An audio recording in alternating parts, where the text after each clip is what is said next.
მოგესალმებით ძვირფასო რადიო მსმენელებო. ეთერშია კოდის სათემო განათლების ცენტრის რადიო, სახელწოდებით რადიოს ზავა.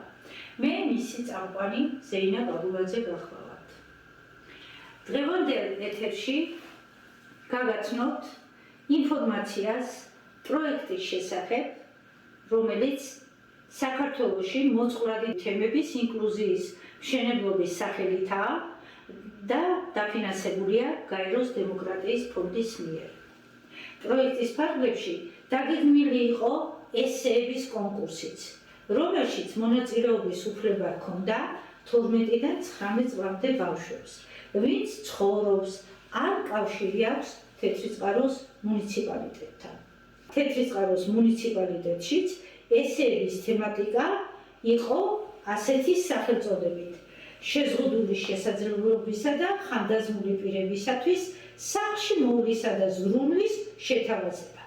შემოვიდა გარკვეული რაოდენობის ნამუშევარი. პირველ ეტაპზე ჟიურიმ შეარჩია 5 ნამუშევარი, ხოლო მეორე ეტაპზე შერჩეული იქნა 3 გამარჯვებული, რომლებსაც გადაეცემათ ფულადი ჯილდო. ასევე ჩატარდება ფლეშმობი აღნიშნულ თემაზე. ხოდა ჩემო ძვირფასო რადიო მსმენელებო, თუ როგორ განვახორციელებთ ზემოთ აღნიშნულს ჩემგან მოწოდებულ ინფორმაციას, გადავინაცვლოთ ჩვენი რადიო სტუდიიდან გვერდით ოთახში კოდის სათემო განათლების ცენტრის შენობაში, რომელსაც ჰქვია ახალგაზრდული ცენტრი, ახალგაზრდული კლუბი და სწორედ იქ განვახორციელებთ ჩემს მიერ მოწოდებულ ინფორმაციას. დღეს გახლავთ 2025 წლის 3 სექტემბერი. ვიმყოფებით კოდის სათემო განათლების ცენტრის შენობაში. წილად ხვდა პატივი. მიგვიღო მონაწილეობა გაეროს ეგიდით გამოცხადებულ ესეების კონკურსში, რომლის სათაურიც იყო ასეთი ჩვენს დავმერდებით და ეხებოდა შეშინებულ პირებს და ხანდაზმულებს. მონაწილეობა მიიღო აქ დამსწრე ახალგაზრდებიდან 5 ადამიანმა. მათმა ესეებმა და ნამუშევრებმა კომისიის წინაშე ძალიან დიდი მოწონება და აღფრთოვანება დაიმსახურა. ამ პროექტის განმახორციელებელი და სულის ჩამდგმელი და კიდევ უამრავი პროექტის განმახორციელებელი და სულის ჩამდგმელი გახლავთ კოდის სათემო განათლების ცენტრის ხელმძღვანელი ქალბატონი მადონა ოქროპიძე,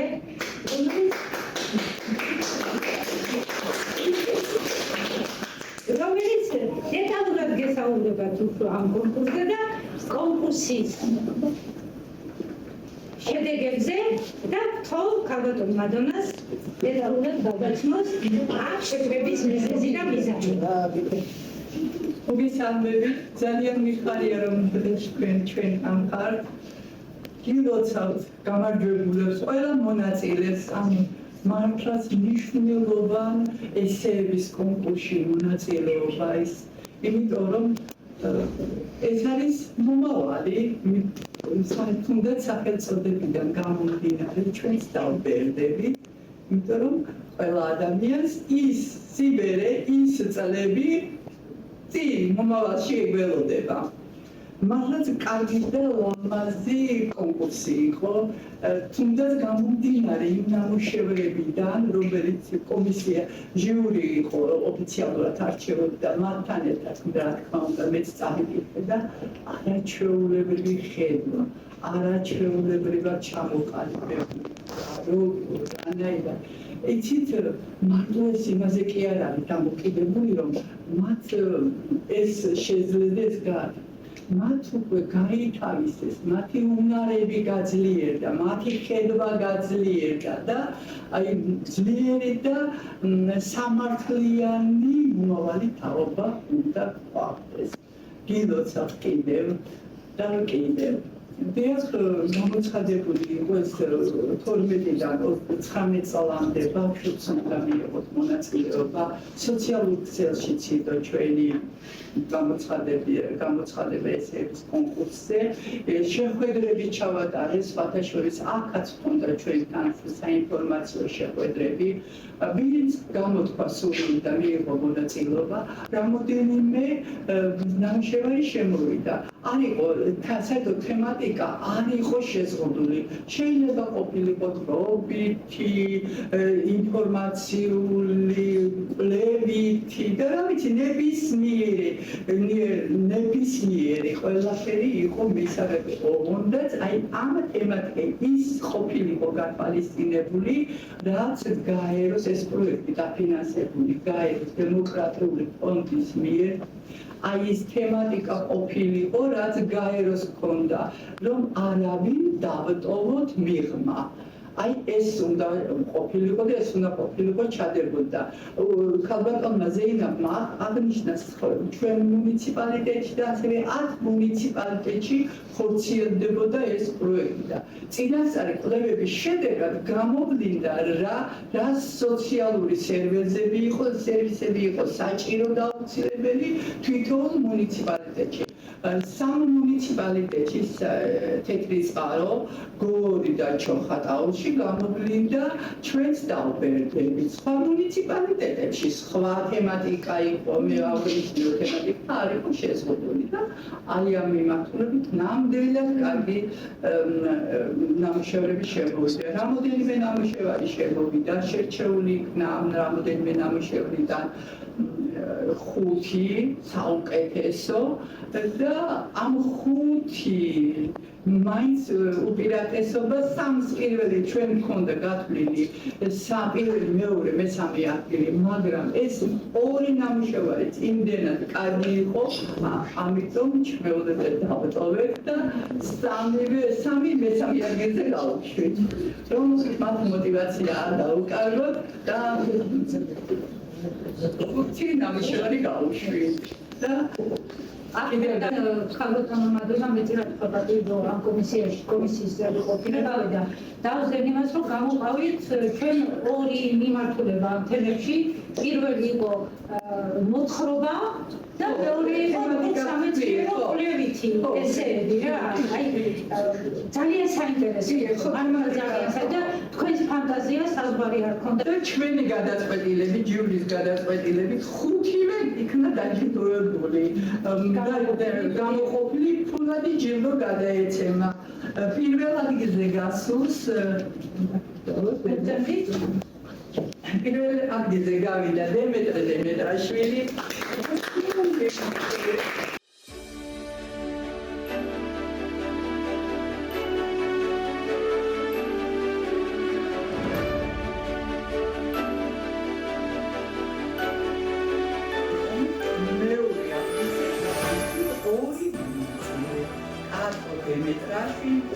ნინო ელისაშვილი რანესინომანი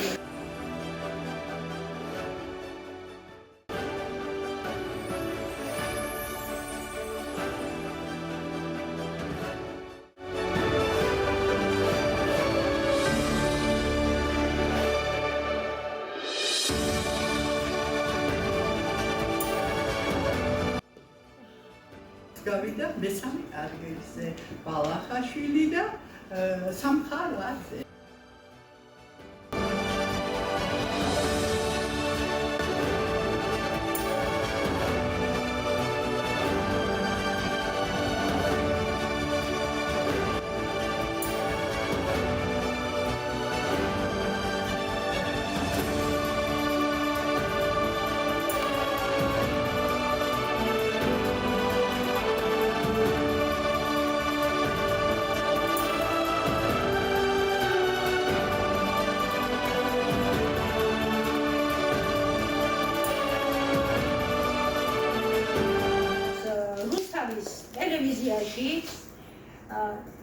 თქვენ ვერ წარმოიდგენთ შეზღუდული შესაძლებლობების მქონე ადამიანებისთვის, ბავშვებისთვის, ახალგაზრდებისთვის ენით აუწერელ, გასაოცარ, საგმირო პროექტებს ახორციელებს თიკო. არის სასახელო გოგო, საოცარი გოგო და დადებულ შედეგს რა პროექტებს ახორციელებს. კეტრზე მიჯაჭვულ ახალგაზრდებზე თუ ხანდაზმულებზე შეზღუდული სხვა თვისებების მქონე ადამიანებზე წარმოუდგენელი პროექტები აქვს. მათ როგორ უხალისებს სიცოცხლეს, როგორ უბედნიერებს ცხოვრებას, როგორ აძლევს სტიმულს, რომ ცხოვრება მშვენიერია და ის უნდა გაგრძელდეს, თუნდაც შიშინულ პირად ყოფნის შემთხვევაშიც. ამ პროექტის ჩართულობა ის სამაგოგონა, ვინც მიიღო მონაწილეობა თიკოს დამსახურებაა და ქალბატონმა მადონამ ასევე სთხოვა, რომ ამ პროექტის ფარგლებში რა ქვია თიკო იმას. ვორქშოპი ქალბატონმა. ჩვენ ხო ვიმეცადინეთ ამაში. ნუ ხუნობა რასაკეთებ. ვორქშოპი ჩაგიტაროს და გთხოვთ თქვენს მონაწილეობა მიიღოთ ამ აქტივობებში. ხო სიხარულებო. მადლობა. გთხოვთ ხალხო. ჩემთვის ეს არის ძალიან კინეული და სენსიტიური და ახლო, მეც თავად გახლავართ შეშემპირი და ბარცირე მხედველი ან მხედველობის შეზღუდვამა. კავშირის შემდეგ აქტივობაზე გადავინაცვლოთ, უკვე ფიზიკური აქტივობა არის ეს. და მე გოგონებს გთხოვ, სკამები მარიამ ისე დავალაგოთ, რომ 1-2-3 სკამი და ხელჯოხი და თვალსახვევით, რომ მაგალითად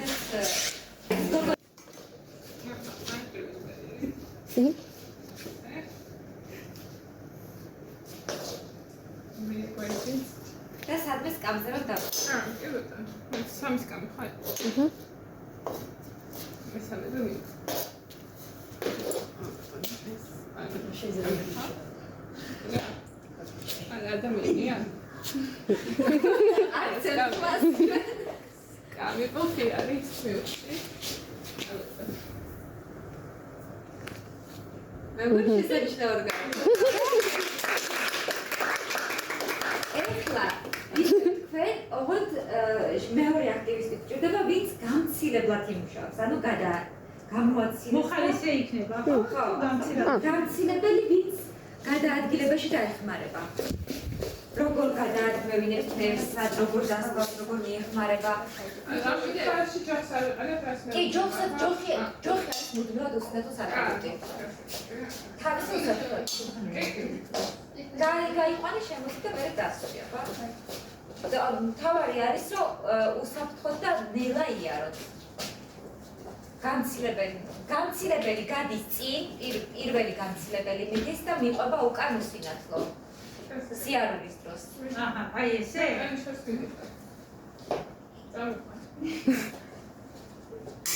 ანა მე მგონი მაგალითად შეიძლება.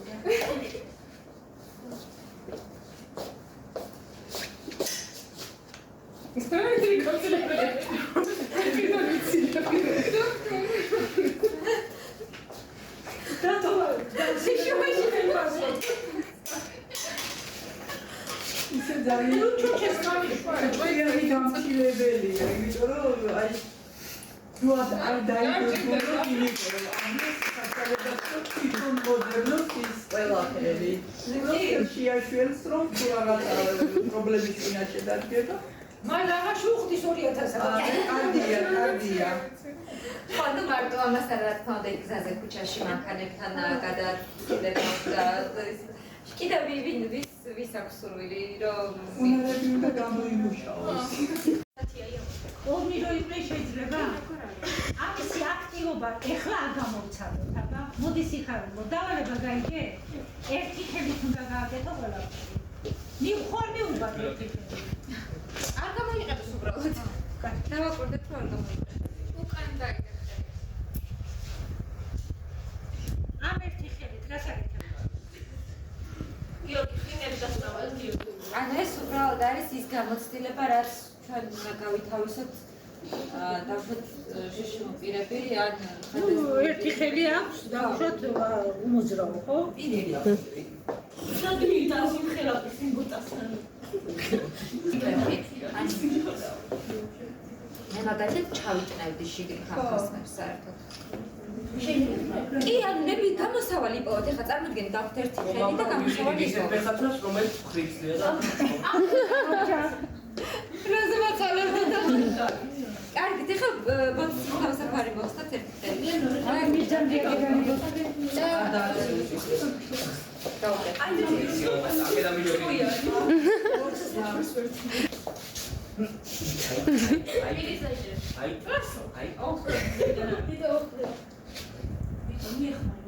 პირის გამოყენება შეიძლება კბილებით დაატოვოს.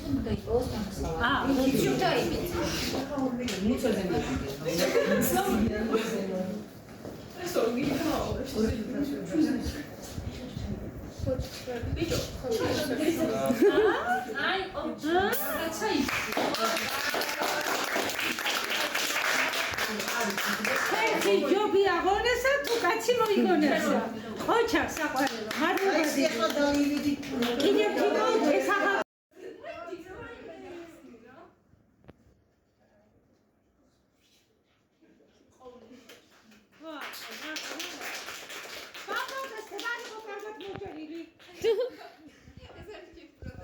მადლობა დიდი.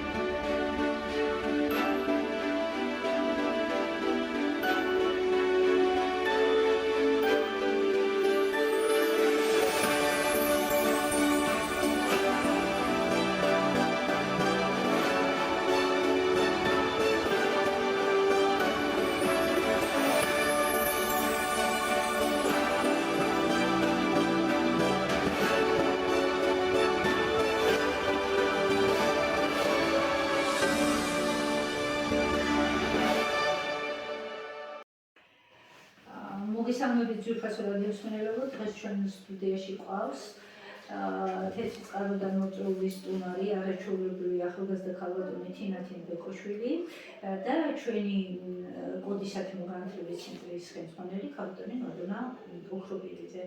დღევანდელ შეხვედრასთან დაკავშირებით მინდა თქვენი შთაბეჭდილებები გაგვიზიაროთ, ქალბატონი თინა. პირველ რიგში ძალიან დიდი მადლობა იმისთვის, რომ მომიწვიეთ. ძალიან საინტერესო შეხვედრა შედგა. წარმოუდგენლად საინტერესო, ისეთი საინტერესო ბავშვები და ახალგაზრდები მან წარმოჩენილი, უნიჭიერესი ბავშვები და ვერც წარმოუდგენლით თუ ამდენად შორს აზროვნებენ და ფიქრობენ და ამდენად კეთილშობილები არიან ეს ბავშვები ხანდაზმულების მიმართ, შეზღუდული შესაძლებლობების მქონე პირთა მიმართ და მე ვფიქრობ, რომ მათთვის იქნება ძალიან საინტერესო დღევანდელი შეხვედრა და ძალიან მნიშვნელოვანი და ბევრ რაღაცაზე დააფიქრებს, იმიტომ რომ მე მესმოდა მათი გადაჩურჩულება ერთმანეთის მიმართ ამ საკითხთან დაკავშირებით, რამდენად ემპათიურები არიან და თურმე რამდენი რამე ისწავლეს, რაც აქამდე არ იცოდნენ. ამიტომ არის ძალიან მნიშვნელოვანი და ძალიან ბედნიერი ვარ. და ჩვენთვისაც ძალიან მნიშვნელოვანია თქვენი ჩატარებული სემინარი, თქვენი ვორქშოპები და ბავშვებთან ურთიერთობა და მე ვფიქრობ, რომ ის რაც თქვენ დღეს ბავშვებს ასწავლეთ, უთხარით და ჩაატარეთ ეს აქტივობები, მათთვისაც წარმოშლილი იქნება მთელი ცხოვრების მანძილზე. ორიოდე სიტყვით თუ შეგიძლიათ გითხრათ თქვენი ტელევიზიის და თქვენი საქმიანობის შესახებ. დიახ, მე გახლავართ არასამთავრობო ორგანიზაცია შშმ მედია პოზიტივის დირექტორი და ამ არასამთავრობო ორგანიზაციის ბაზაზე არის დაფუძნებული ინტერნეტ ტელევიზია, რომელიც იმსახურება მხოლოდ და მხოლოდ შეზღუდული შესაძლებლობების მქონე პირთა საკითხებს, ანუ ვაშუქებთ მათ პრობლემებს, მათ მიღწევებს, მათ ნებისმიერ გამოწვევებს, საკითხებს და ჩვენ ვართ ხმა და ხიდი ვართ, ასე ვთქვათ, საზოგადოებასა და შშმ პირებს შორის. ამიტომ ეს არის უპრეცედენტო არხი, ტელევიზია უბრალოდ, რადგან არ არსებობს საქართველოში და მე ვფიქრობ, რომ მნიშვნელოვანი არის შშმ პირებისთვის ასეთი ტელევიზიები, ასეთი ჩართულობა მედიის მხრიდან, იმიტომ რომ შშმ პირებს აქვთ კიდევ განსაკუთრებული შესაძლებლობები, რომლებსაც საზოგადოება უნდა ამჩნევდეს და ხედავდეს.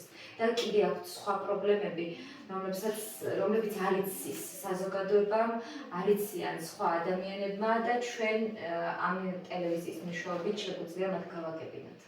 და გამოგდით კიდევაც ეს და მინდა რომ ძალიან ბევრი წარმატება გისურვებთ ჩემო კარგო. ქალბატონო მადლობა, თქვენ როგორ შეაფასებთ დღევანდელ შეხვედრას? ესების კონკურსი იყო, რომელიც აი სულ ახლახანს დავამთავრეთ და დღევანდელი განცხადება და განწყობა თუ შეიძლება. ცოტა რომ გამორთულებაც ესეთი ნამდვილად კარგი პოზიცია გამოგივიდა ყველაფერს არაჩვეულებრივი იყო დამაფიქრებელი და ჩვენ ახალგაზრდებმა უკვე მე მათ თვალებში რომ უყურებდი და ვიცქლებდი თითქოს რაღაცა სხვანაირი მომეჩვენეს, სხვანაირად დაიწყეს ფიქრი იმაზე რომ ჩვენს დავბერდეთ. აღიარეს კიდევაც რომ პირველად დავფიქრდით ამაზე. ამის გამო დიდი მადლობა თიკო, აი თქვენი მათ მიმართ საუბარი იმ ყველაფრის ფლექსმობი იყო რაღაც არაჩვეულებრივი, დამაფიქრებელი, უფრო შორს წამსვლელი, შორი ხედვა, სხვანაირი ხედვა იყო და ამისათვის ძალიან დიდი მადლობა. არიცი, მე მგონი რომ ყველაფერი კარგად იქნება. თქვენ მადლობა რომ ასეთ საინტერესო რამ შემოგთავაზეთ და მე არ შემიძლია რომ არ აღნიშნო, მართლა ძალიან ამაყიდა ბედნიერი მივდივარ, იმიტომ რომ აი ამ კონკურსში ჩემმა მოსწავლეებმა რომ მიიღეს მონაწილეობა პირველ რიგში და შემდეგ გახდნენ გამარჯვებულები, აი საოცარი განცდა მაქვს და აი ამისთვის, აი ამ განცდისთვის და ამ ემოციებისთვის თქვენ ძალიან დიდი მადლობა და ამ პროექტს ძალიან დიდი მადლობა. ეს გაეროს 20-30 წლის სამოქმედო გეგმა იყო ჩადებული, რომ ნუ და არ დატოვო მიღმა, არავინ დატოვო ყურადღების მიღმა და ნამდვილად რომ ყველა ის ნამუშევარი რომელიც შემოვიდა, აი დეტალობით ეს თემატიკა არ იყო შესრულებული, შეიძლება თხრობითი ყოფილიყო, ინფორმაციული კლებითი და არ იყო შესრულებული და ნამდვილად ერთ-ერთი ვერ იტყოდი რომ არ პასუხობდა თემას და ერთი და იგი არ ყოფილა, რაღაცა ერთი თემატიკაზე არ ყოფილა, სხვადასხვა და ეს უფრო მისაღები იყო, უფრო უკეთესი იყო, უფრო მრავალფეროვანი იყო და უფრო მეტის მომტანი ჩვენთვის და მარტო ჩვენთვის კი არა ამ ერთი თემისთვის, ძალიანად იმათი მუნიციპალიტეტისთვის, რომელიც 10 მუნიციპალიტეტში ხორციელდება ეს პროექტი და მადლობა ამისთვის. მადლობა თქვენ, ჯერხასო რადიოს მსმენელებო, თქვენი სახელით მინდა მადლობები ვუხადოთ ჩვენს დღევანდელ სტუმრებს, ასეთი დადებითი და კარგი შეფასებისათვის, რაც მოვისმინეთ ესების კონკურსთან დაკავშირებით. მადლობთ ყურადღებისთვის.